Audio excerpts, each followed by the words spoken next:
আসসালামু আলাইকুম রহমতুল্লাহ। আমি হিমেল ফার্মিং থেকে হিমেল বলতেছি। তো আপনাদের সামনে নতুন একটা ভিডিও নিয়ে হাজির হলাম। তো সেই ভিডিওর কারণ হচ্ছে আমার একটা মুরগি ডিমে চলে আসছে। এই যে মুরগিটা মাশাআল্লাহ, মনে করেন এখন পর্যন্ত আপনার 2টা ডিম দিছে। যদিও আর কি এই ডিমের সাইজটা ছোট, যেহেতু প্রথমবার সেহেতু আপনার ডিমের সাইজটা ছোটই হবে। একবার দিবার পারার পরে ডিমের সাইজটা বড় আসবে। ঘুম থেকে উঠে চলে আসছি, এখন বাজে হয়তো আপনার 8টা এরকম। তো এখন পর্যন্ত আমি জাস্ট ওদের মশারিটা উঠাইছি। এখন ওদের মনে করেন ট্রেমে যা আছে এগুলো সব ধোয়া লাগবে, তারপরে খাবারের বাটি ধোয়া লাগবে, তারপর মনে করেন আবার খাবার দেওয়া লাগবে, পানি দেওয়া লাগবে। তো মনে করেন এই যে আমি এইভাবে মশারি দিয়ে ঢাইকে রাখি যেন আপনার মশার কামড় থেকে মুরগিকে বাঁচাইতে পারি। তাও মনে করেন অনেকটা ঝামেলা হয়ে যায়। হ্যাঁ, অনেকটা ঝামেলা হয়ে যায় মুরগিকে বাঁচাইতে। এই যে আপনার মনে করেন এখানে যে কটা আছে নিচে, বেশিরভাগই আপনার মশা কামড়াইছে। তারপর হচ্ছে আপনার এই যে এখানে মনে করেন আমার কিছু মুরগি আছে যেগুলোর পায়ে একটু সমস্যা ছিল, হাঁটতে পারছিল না, 2 পা পরে 2 দিকে হয়ে গেছিল। আপনাদেরকে মশারিটা যদি উঠায় দেখানো ট্রাই করি। এই যে মুরগিটা, তো মনে করেন ওর পায়ে আরও সমস্যা ছিল যে আপনার একদমই হাঁটতে পারছিল না, 2 পা 2 দিকে আপনার ছড়ায় গেছিল।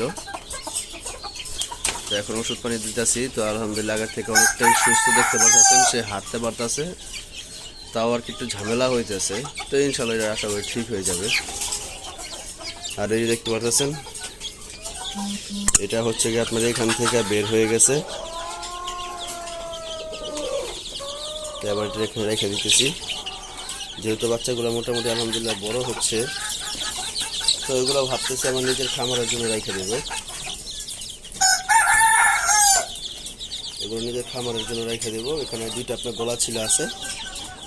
আর এখানে যে মুরগিগুলো আছে এগুলো দিয়ে মনে করেন একটা খামার অন্তত হইতে পারে না। এই কটা মুরগি দিয়ে একটা খামারের ভিতরে আরও বেশি মুরগি থাকা লাগে। আবার এগুলো যখন আপনার সবগুলো ডিমে চলে আসবে, তারপর দেখা গেছে মনে করেন এখান থেকে আবার ডিম করে তখন আবার এগুলার বাচ্চা খামারটা রাখবো। তো এই হচ্ছে কথা। তো ফার্স্ট আগে এগুলো রাখি। এগুলো মনে করেন এগুলোর বাচ্চাগুলো ফুটাইতে, মানে ডিম থেকে বাচ্চা ফুটাইতে আরও মনে করেন 2-3 মাস লাগবে। তো আমার এখানে মনে করেন আলহামদুলিল্লাহ ডিমের চাহিদা ভালো আছে, বা বাচ্চার চাহিদা বলেন, যেটাই বলেন চাহিদা আলহামদুলিল্লাহ ভালো আছে। তো এটার জন্য আমি মনে করেন এগুলাকে খামারের জন্য রেডি করতেছি।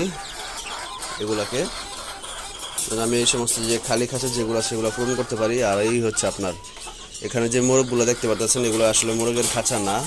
হ্যাঁ, এগুলো হচ্ছে আপনার মুরগির খাঁচা। তো আমি মুরগির খাঁচা আমি মোরগগুলোর আপাতত রাখছি। দেখতে পারতেছেন ও কেমন করতেছে, ও পারতেছে না, খাঁচার ভাঙ্গে বাড়ায় যাবে বাহিরে। তো মাশাআল্লাহ দিলে আলহামদুলিল্লাহ মুরগিটা অনেক সুন্দর মোরগটা। আর হচ্ছে আপনার মনে করেন এখান থেকে যেগুলো মোরগ আছে সবগুলো আমি বাইরে বের করে ফেলবো। বাইরে বের করে নতুন একটা সেট আপে আনবো। কারণ হচ্ছে যখন এগুলো আপনারা 5 মাস 5.5 মাস বয়স হচ্ছে, তো এগুলো যখন আপনার আরও বড় হবে তো এই খাঁচা একটা করে আটবে না। এখনই মনে করেন ও যদি সোজা হয়ে দাঁড়ায় ওইটার ভিতর আর কি ওর আটবে না, আরও বড় জায়গা লাগবে। তো এর জন্য মনে করেন আমি এখানে আর কি আপাতত রাখছি, যেহেতু খাঁচার শর্ট আছে তার জন্য। তারপরে এই যে এখানে একটা মোরগ আছে দেখতে পাচ্ছেন, এইটা মনে করেন এই যে বৈশা রয়েছে, কতটুকু বোঝা হয়ে রয়েছে দেখতে পাচ্ছেন। তো ওর আর কি খাঁচা আটে না। তো চিন্তা ভাবনা করতেছি এগুলোর অন্য খাঁচা একটা বানায় শিফট করতে হবে। কিন্তু আমি মনে করি নিজের পকেটের টাকা দেওয়ার খরচ করে আমি খাঁচা বানাবো না, দেখি কি হয় সামনে ইনশাল্লাহ। এখানে ও যখন মাথাটা বের করে উঁচা করে তখন আপনার এই খাঁচার এতখানি উঠে জায়গা, এতখানি ওর মাথাটা উঠে যায়। এই খাঁচার হাইট আছে আপনার প্রায় 14 ফিট এরকম নিচের থেকে। এইখান থেকে হাইট আছে 14 ফিটের মতো, 14 ইঞ্চির মতন। তারপর এইখান থেকে এখানে আছে মিনিমাম আপনার কতখানি হবে, 6 ইঞ্চি বা 7 ইঞ্চি এরকম হবে। তাহলে মনে করেন আপনার প্রায় 2 ফিট। হ্যাঁ, নিচের থেকে এই পর্যন্ত প্রায় 2 ফিট হয়ে গেছে। তো আমার চিন্তা ভাবনা হচ্ছে গিয়ে 2.5 ফিট বা 3 ফিটই একটা আমি বানায় দেবো, ওদেরকে খাঁচা বানায় দেবো। মোরগ তো বেশি রাখবো না, জাস্ট আপনার 8-10টা বা 6-7টার মতন রাখলে ইনশাল্লাহ হয়ে যাবে, যেহেতু মুরগি অনেক কম সেহেতু। আর আপনার এখানে যে মুরগিগুলো আছে সেগুলো আবার দেখা গেছে এগুলো আবার অনেকগুলো নাও টিকতে পারে, যেমন অনেকগুলোতে একটু সমস্যা চলতেছে। হ্যাঁ, যেমন আপনার এই যে এই সাদা মুরগিটা, এটা ঠান্ডা লাগছে, ওষুধ দিতেছি বাট তেমন একটা বেশি কাজ হচ্ছে না।